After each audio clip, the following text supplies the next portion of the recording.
Hi Scorpio, this is Jav. Welcome po sa ating channel. Gamitin ang reading na ito bilang gabay lamang. Kung naka-resonate kayo, comment down. Kung hindi kayo naka-resonate, ibigay niyo po sa iba. Kasi general reading po ito. This is for you, Scorpio.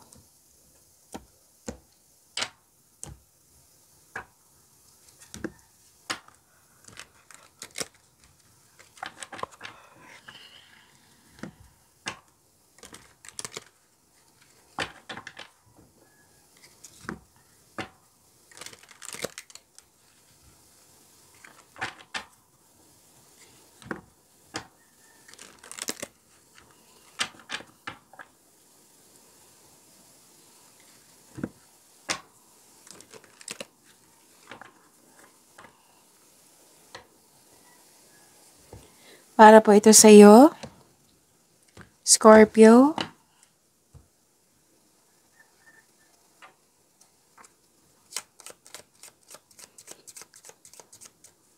Maraming salamat po sa inyo patuloy na suporta at maraming salamat din po sa mga hindi nag-skip ng ads. Sa mga hindi pa nag-subscribe, subscribe na po kayo at click bell notification para malaman nyo na may bago tayong video. Para sa mga gusto magpa-reading, comment po kayo ng personal reading. Again, comment kayo ng personal reading and check my reply sa comment section.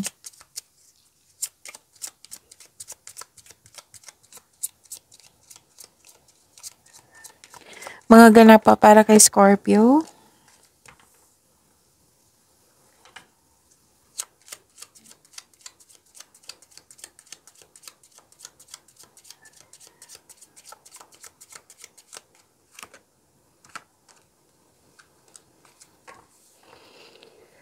Pwedeng may lakad kayo ngayon. Kayo ang bisita or nakatanggap kayo ng bisita. Or pwede din nakatanggap kayo ng news or information na bibigyan mo siya ng agarang aksyon or reaksyon. Dalawang card na mismo nagsabi dito na makakatanggap kayo ng opportunities na bibigyan mo siya ng agarang aksyon or reaksyon. Oh, what I meant is, yes. Dalawang card kasi nagsabi dito na opportunities na bibigyan mo siya ng agarang action or reaction at higit sa lahat, bibigyan mo ito ng best decision or best choices. Don't hesitate too long. Sabi ng card, paalala po ng card dito. May concern kayo sa isang tao na mahirap kausap? Pwedeng sobrang stricto nito or mahirap lang talaga kausap. May delay sa paggawa ng action dito or delay sa paggawa ng desisyon. Kaya nga may paalalang card nyo kanina na don't hesitate too long. Pero don't delay sa hinihintay nyo. So, yun. Kailangan ng mahabang pasensya.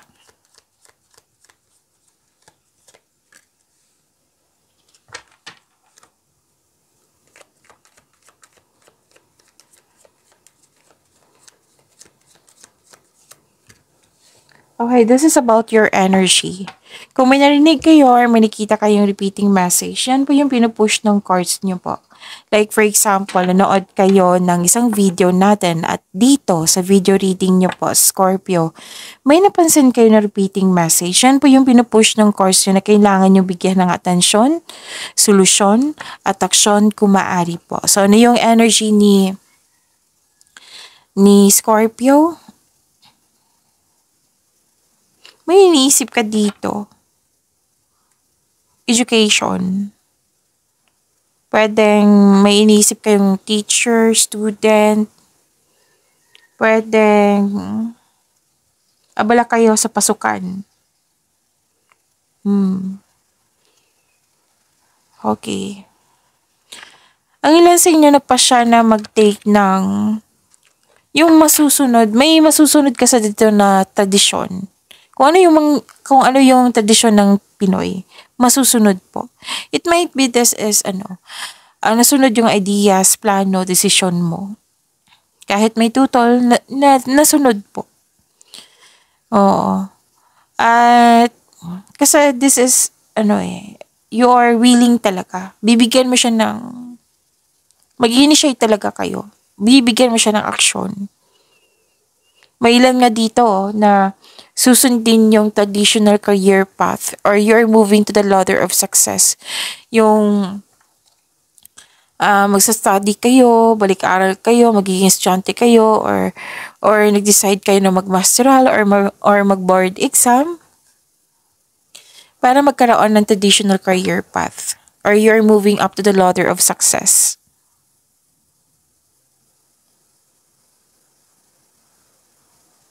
Okay?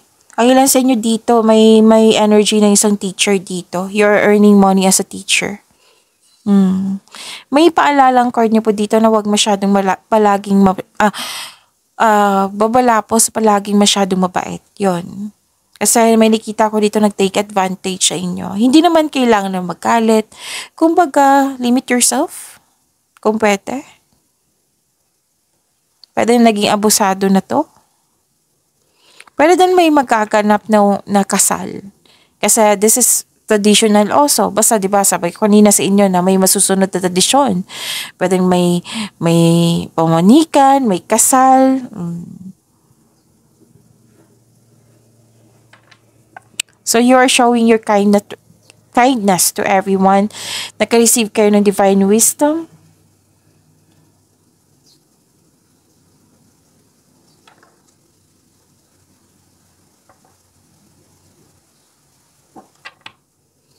So, bagong simula.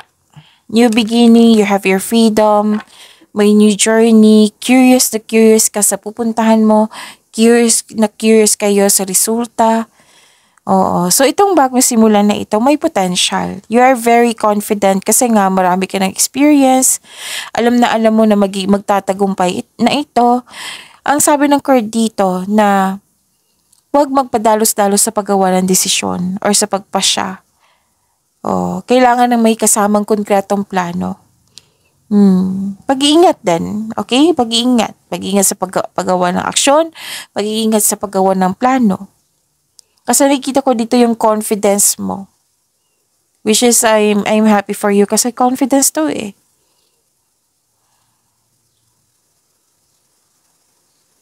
So, you're stepping out sa comfort zone mo. So, take a leap of faith and trust the support of the universe. Please know you are divinely guided. Huwag kang matakot. Instead, i-acknowledge mo mga lessons na na-encounter niyo po, Scorpio. This will lead you to new opportunities po. Magkakaroon po ng personal and spiritual evolution.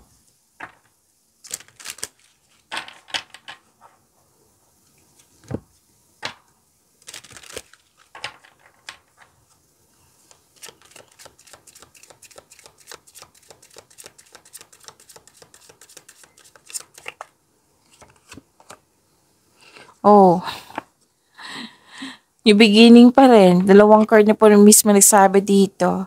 Actually, after nyo makapag-decide, makapagpili, transformation talaga yan. That is new beginning. After nyo lumabas sa comfort zone nyo, transformation din yan. That is new beginning. So, this is transformation. Transformation is the soul's evolution. See, kakasabi ko lang yung spiritual and personal evolution. Nag-clarify po siya dito.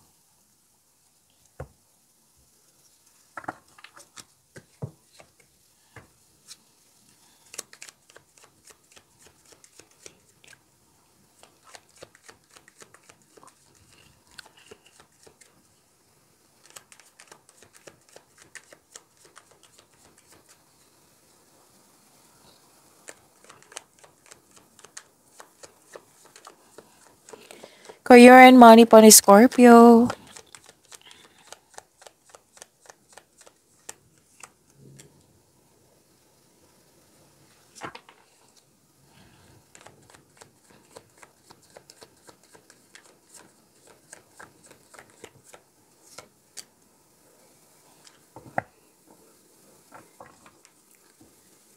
Nagbigay kayo ng mahabang pasensya. Okay, may nagkasunod dito.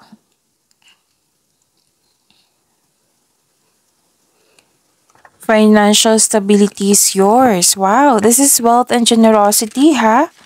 Oo, yaman. May natanggap kayong Okay, may natanggap kayo dito. Pwedeng pera po kasi may wealth akong nakikita dito. Blessings na naging generous kayo ngayong araw na ito. Yung sinabi ko sa inyo kanina na financial stability, so claim niya po. Ang pagtaas ng tagumpay sa kaperahan at katatagan ay nasa iyong kamay na, hawak mo na. So may parating din na magbibigay ng tulong sa inyo. Kahapon pa to, different cards lang na may magbibigay ng tulong talaga sa iyo para matupad mo yung layunin mo sa buhay. Pwedeng magbigay ng puhunan, pwedeng may magbigay ng ideas, pwedeng kasosyo ito, pwedeng tinutulungan ka. So, ang ganda. Mahusay kayo sa buhay. Mahilig kayo magbigay ng tulong, lalo na sa pinansyal. Sobrang generous mo.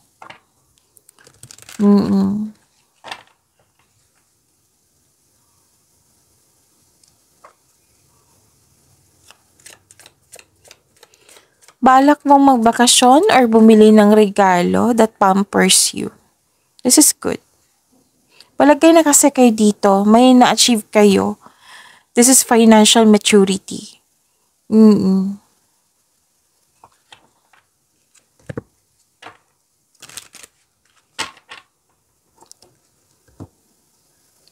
Parang may namumuong romance sa workplace mo or yung partner mo, katrabaho mo.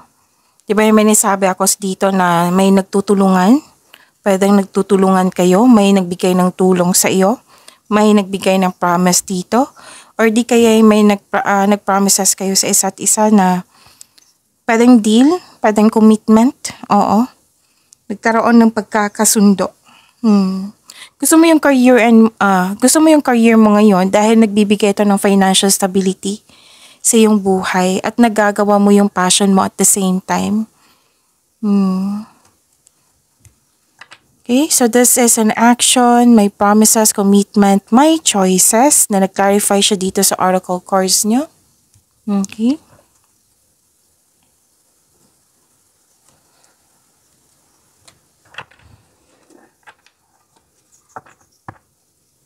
So, ang ganda.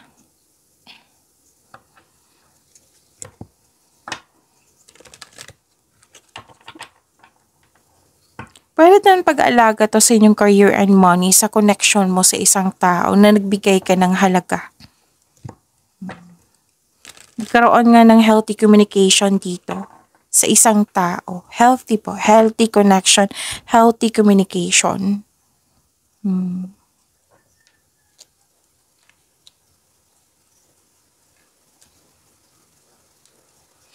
Okay. Ano pa? Financial stability, nagagawa mo yung passion mo, and kitang-kita ko yung success and happiness mo dito. Sa inyong career and money po ito ha. Ang ganda. You have clarity, optimism, positivity, you have strength, may exciting opportunities na parating at binigyan mo ito ng desisyon. Ng magandang desisyon, magandang plano. Dalawang card na mismo nagsabi dito na magkakaroon po ng financial growth. Magkaka-receive ka din ng recognition. Yung nabigay ng compliments sa iyo, makaka-receive ka ng acknowledgement that you deserve. Pwedeng may bata dito na pwedeng kliyente mo, customer or inaalagaan mo na nagbibigay ito ng happiness sa iyo. Oo, nagbibigay ito ng magandang energy sa iyo. Na siya ang dahilan, isa siya sa dahilan na magiging balance ang inyong energy, magkakaroon ng positivity, positive energy flow.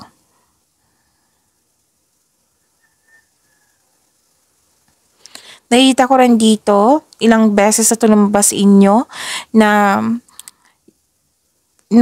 may isang tao na magbibigay ng tulong. Or nagtutulungan nga. At nagdulot ito ng happiness sa iyo. So may parating na blessings na it will lead you to happiness. May success at achievement na parating or dumating na. Enjoy your success, sabi po ng card niyo po. Success lies ahead if you keep the path.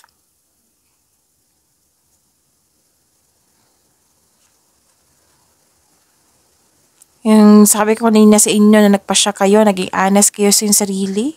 Oo. At humingi po daw kayo ng tulong sa inyong trustworthy coworker or sa taong same kayo ng business industry. At tsakin na makagawa kayo ng diskarte sa inyong career and money, sa inyong kaperahan at layunin. Nanindigan kayo dito sa inyong desisyon, sa inyong paniniwala. You are now focused on your logical at katwiran kaysa sa umasa sa inyong emotion. At makinig din kayo sa inyong intuition.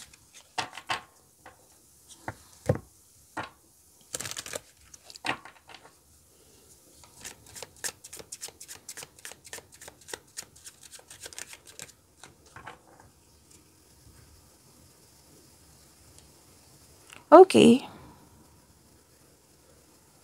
Okay, may reality na naganap po regarding sa career and money mo. Parang may denial akong nakikita dito. Pwedeng may ganap na ayaw mo. Pwedeng may nangyari na ayaw mo. Kailangan mong harapin yung katotohanan. Kailangan ng pagtanggap. Pwede din na gawa kayo ng adjustment.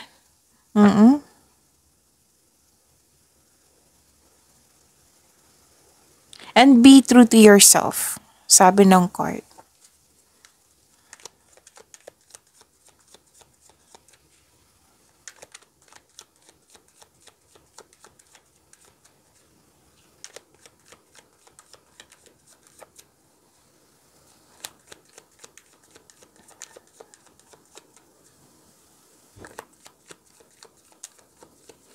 Love life, self-love, partnership, and romance, the Scorpio.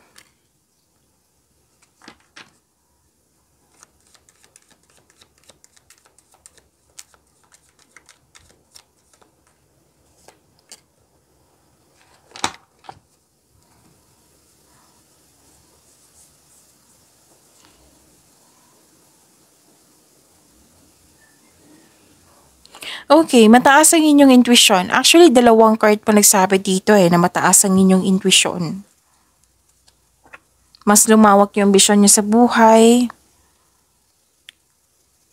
You want more. Kasi may nakita kong dissatisfaction dito. You want more. Para sa mga relasyon sa buhay mag-asawa, actually sekreto na malalaman. Oo. May sekretong mabubulgar at nagkaroon kayo ng honest conversation. Sa mga single po, maaring may malalaman kayong sekreto mula sa isang tao na patuloy ka pa rin sinusuyo. May sekreto kang malalaman or malalaman mo na kung sino yung taong manloloko or nanloko sa iyo. Pwede din pagpahinga ito. Gusto niyo mapag-isa para makapag-isip. Para makapaghanda.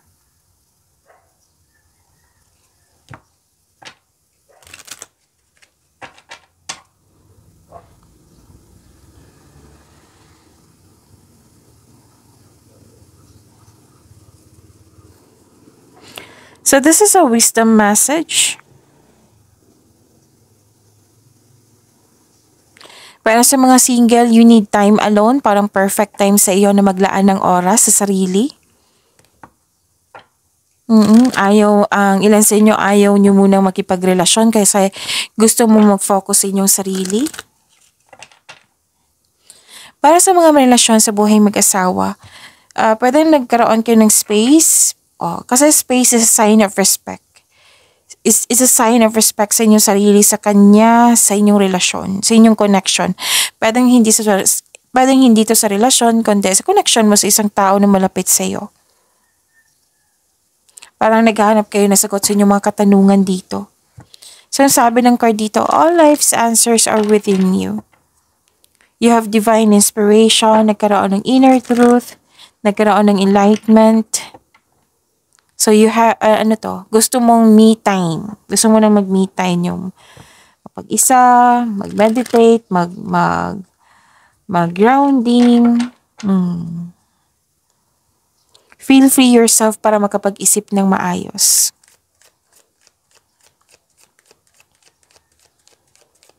Mas gusto mo nga dito, Scorpion, yung may ginagawa kayo dyan. Gusto mo na ikaw lang mag-isa. Mas comfortable kayo na mag-isa na matatapos mo ito ng mag-isa. Rather than na may kasama ka, may collaboration. Beware of codependency. Addictive behaviors are affecting your romantic life. Pagyamanin niyo po yung blessings sa binigay sa inyo, Scorpio. See you tomorrow. Maraming salamat po.